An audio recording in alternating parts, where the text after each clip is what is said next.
I regret to inform you कि ये plane hijack हो चुका है।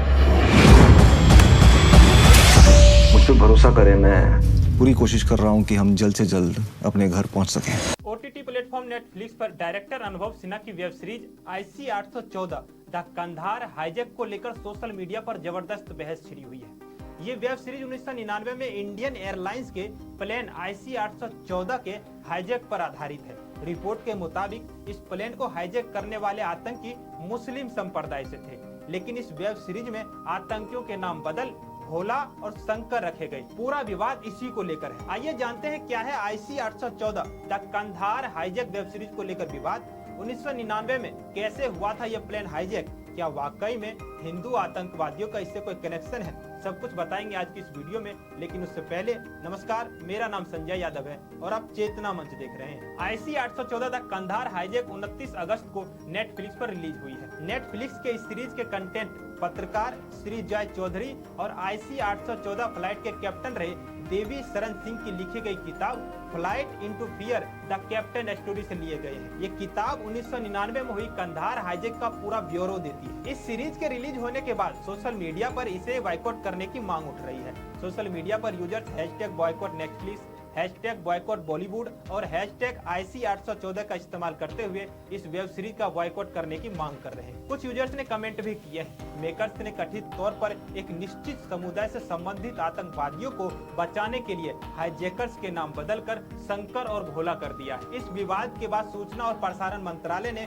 OTT सीरीज के विवादास्पद पहलुओं पर नेटफ्लिक्स इंडिया से जवाब मांगा है। साथ ही नेटफ्लिक्स की कंटेंट हेड मोनिका शेरनी को तलब कर दिया है। अब हम आपको बताते हैं कि इस वेब सीरीज की आखिर कहानी क्या है। नेटफ्लिक्स पर रिलीज हुई IC 814 द कंधार हाईजैक की कहानी 24 दिसंबर 1999 की सच्ची घटना पर आधारित है। 1999 में 5 आतंकवादियों ने इंडियन एयरलाइंस के प्लेन IC 814 को नेपाल की राजधानी काठमांडू के त्रिभुवन इंटरनेशनल एयरपोर्ट से नई दिल्ली के लिए उड़ान भरते ही हाईजैक कर लिया। प्लेन को टेक ओवर के महज 40 मिनट के बाद आतंकियों ने इसे हाईजैक कर लिया। इस प्लेन में 191 यात्री सवार थे। आतंकवादी प्लेन को अमृतसर, लाहौर, दुबई होते हुए कंधार ले जाते हैं। आतंकवादियों ने अपनी मांगे मंगवाने तक सभी यात्री को 7 दिन तक बंधक बनाकर रखा था। हाईजैक कैसे होता है? बंधक बनाने के दौरान यात्रियों की क्या हालत होती है? सरकार कैसे आतंकवादियों की शर्त मानने के लिए मजबूर हो जाती है? सरकार के सामने इन यात्रियों को छुड़ाने के लिए क्या क्या शर्त रखी जाती है? 6 एपिसोड की इस वेब सीरीज में यही सब दिखाया गया है। अब आपको बताते हैं कि आखिर इस वेब सीरीज में किसने क्या रोल निभाया है। इस वेब सीरीज में Naseeruddin Shah,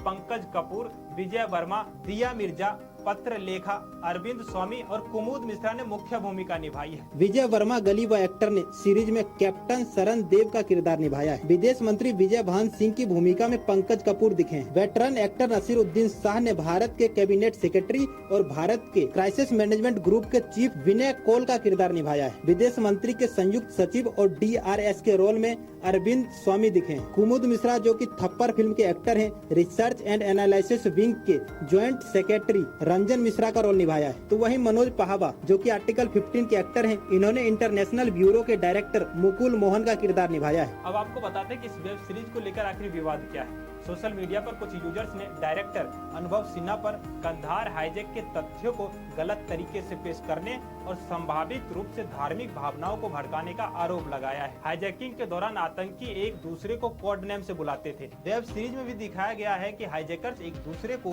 chief, doctor, burger, भोला और शंकर के नाम से बुलाते हैं। लेकिन सोशल मीडिया पर कई लोगों ने भोला और शंकर के नामों को लेकर आपत्ति जताई है। लोगों ने आरोप लगाया है कि फिल्म निर्माता ने जानबूझकर अपहरणकर्ताओं का नाम हिंदू रखा जबकि वो मुस्लिम थे। अब आपको बताते हैं कि आखिर आतंकवादियों ने प्लेन हाईजैक क्यों किया, उनकी मांग क्या थी। प्लेन के हाईजैकर्स ने भारत सरकार के सामने आतंकी मौलाना मसूद अजहर के अलावा जेल में बंद 35 आतंकवादियों को छोड़ने का डिमांड रखा। इसके साथ ही आतंकवादियों ने $20 करोड़ की फिरौती की भी मांग की। हालांकि बाद में हाईजैकर्स ने फिरौती की मांग और 35 आतंकवादियों को छोड़ने की मांग को रद्द कर दी। सिर्फ 3 आतंकवादी को रिहा करने का वादा सौंपा। ये 3 आतंकी भारत के जेल में बंद थे। इनके नाम आतंकी मौलाना मसूद अजहर, मुश्ताक अहमद जरगर और अहमद उमर सईद शेख है। अब आपको बताते हैं कि इतना सब कुछ होने के बाद सरकार ने आखिर क्या किया। किताब flight into fear the captain story के एक हिस्से के मुताबिक उस वक्त की अटल बिहारी वाजपेयी की सरकार को सभी पैसेंजरों की जान बचाने के लिए हाईजैकर हाईजैकर्स की मांगनी पड़ी थी। सरकार ने तीनों आतंकियों को छोड़ने का फैसला किया। तीनों आतंकियों को जेल से निकालकर कंधार ले जाया गया। इसके बाद 31 दिसंबर को पैसेंजर की रिहाई हुई, जिसे स्पेशल प्लेन से वापस लाया गया। सरकार ने जब यह फैसला किया कि नेगोशिएशन हम करेंगे, जैसे 26 तारीख की बात थी, और जनता का प्रेशर, मीडिया का प्रेशर ये था कि किसी न किसी तरीके से हम लोगों को, जो रूपेन कटियाल की किलिंग के बाद, कि इसको इन लोगों को सेफली वापस लाया जाए। तो पहला सामना मेरा उसी वक्त हुआ कि जब मुझे ये हुआ कि मुझे कहा गया कि मैं स्पेशल एयरक्राफ्ट से काबुल जाऊँ, वो कंधार जाऊँ। वहाँ पर जाने के बाद जो महसूस हुआ वो ये था कि हाईजैकिंग नेगोशिएशन कोई डिप्लोमेटिक नेगोशिएशन नहीं होती। वो नेगोशिएशन होती है मेनली समय को गेन करने की, 3 चीज़ों को हासिल करने के लिए। पहली बात कि जो हाईजैकर्स हैं वो किसी भी यात्री को या केबिन क्रू को नुकसान न पहुंचाएं, और इसलिए उनको बातों में उलझाकर हम समय को गेन करें। दूसरा होता है मकसद कि हम ज़्यादा से ज़्यादा समय अपनी सरकार को या जिस देश में हाईजैकिंग हुई है वहाँ की सरकार को मौका दें कि वो अपनी कार्रवाई के लिए तैयारियां शुरू करें, ताकि वो सोचें कि जो भी उनके रेस्क्यू ऑपरेशन है उसके रेस्क्यू की तैयारियां शुरू करें। और तीसरा मकसद ये होता है कि उनके साथ आप बातचीत करते हुए ज़्यादा से ज़्यादा इंफॉर्मेशन और इंटेलिजेंस गेन करें। उनका मोरल क्या है, फिज़िकल फिटनेस कैसी है, कितने लोग हैं, किस तरह के हथियार हैं, क्या उनकी रिक्वायरमेंट्स हैं, कितना उनका मनोबल मजबूत लगता है, क्या वो नुकसान पहुंचा सकते हैं, और क्या हम उनको बातचीत के द्वारा टायर आउट कर सकते हैं, और तब उपयुक्त समय के ऊपर में जो भी कार्रवाई हो वो की जा सके।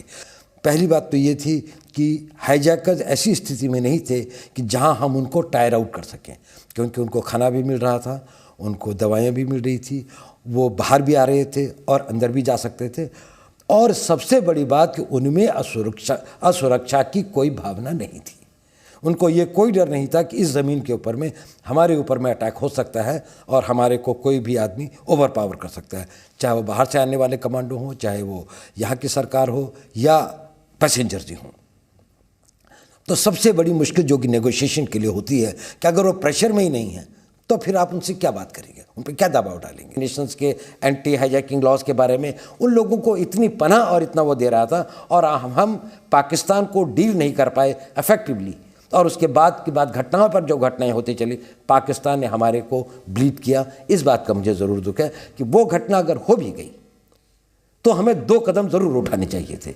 एक तो पाकिस्तान के खिलाफ मजबूत कदम, और दूसरे 3 लोगों को उन्होंने छुड़वाया ज़रूर, लेकिन 33 लोग ऐसे बच गए थे जिनके के लिए डिमांड हुई थी और जो हमने नहीं छोड़े थे। शायद हम अपने कानून में ऐसा परिवर्तन कर सकते थे, और हमें करना चाहिए कि अगर कोई आदमी बंदी हो और उनको छुड़ाने के लिए किसी ने प्लेन को हाईजैक किया या किसी को किडनैप किया, तो उन लोगों के लिए जो प्रिज्यूम हो, ये कानून प्रिज्यूम करेगा कि वो लोग टेररिस्ट हैं और वो गिल्टी हैं। 6 जनवरी 2000 को केंद्रीय गृह मंत्रालय की ओर से जारी एक बयान में कंधार हाईजैकर्स के असली नाम सामने आए थे। इनके नाम थे इब्राहिम अहमद, सईद अख्तर सईद, सनी अहमद काजी, मिस्त्री जुहूर इब्राहिम, साकिर सुक्कर सिटी। गृह मंत्रालय के बयान के मुताबिक हाईजैकिंग के दौरान IC 814 प्लेन में सवार पैसेंजरों ने पूछताछ में बताया हाईजैकर्स एक दूसरे को कोड नेम से बुलाया करते थे। वो एक दूसरे को चीफ, डॉक्टर, बर्गर, भोला और शंकर के नाम से बुलाते थे। हाँ, नाम है, और मैं IC 814 का पैसेंजर जब हाईजैक हुआ था उसमें था। हम हनीमून के लिए काठमांडू गए थे, काठमांडू से आते हुए हमारा जो है प्लेन हाईजैक हुआ था। उसके अंदर जो है, पर मैंने नहीं देखनी और ना मैं देखूंगा, क्योंकि मेरा फिर वो दोबारा फ्लैशबैक उसमें पहुंच जाता हूँ, तो मैं नहीं देखूंगा। बड़ी मुश्किल से वो रिकवरी हुई है, तो मैं उसको देखना नहीं चाहूंगा जो है। और फिर वही पुराने जैकिंग को, जैसे कोई भी चीज़ आ जाती है दोबारा रिएक्शन होते हैं, तो वो चीज़ नहीं मैं देखना चाहता। हाँ, बेसिकली उन्होंने निक नेम रखे हुए थे उसको अपने, जैसे हमें किसी का भी अपना नाम उन्होंने एक बदल के नाम रखे हुए थे, बट रखे हुए थे जेन्युइन जो नाम थे जो रियल नाम वो और होंगे उनके जो हैं, बट जो उन्होंने निक नेम रखे हुए थे वो यही थे। बीजेपी आईटी सेल के हेड ने भी इस बात पे आपत्ति जताई है। इस वेब सीरीज को लेकर बीजेपी आईटी सेल के हेड अमित मालवीय ने भी कमेंट किया है। अमित मालवीय ने एक्स पर लिखा, IC 814 के हाईजैकिंग खूंखार आतंकवादी थे। उन लोगों ने अपनी मुस्लिम पहचान छुपाने के लिए कोड नेम रख लिए थे। फिल्म डायरेक्टर अनुभव सिन्हा ने गैर मुस्लिम नामों को आगे बढ़ाकर उनके आपराधिक इरादे को वैध बना दिया है। इसका नतीजा ये होगा कि दर्शकों बाद लोग सोचेंगे कि हिंदुओं ने IC 814 को हाईजैक किया था। अमित मालवीय ने आगे लिखा, पाकिस्तानी आतंकवादियों सभी मुसलमानों के अपराधों को सफेद करने का वामपंथ का एजेंडा पूरा हुआ।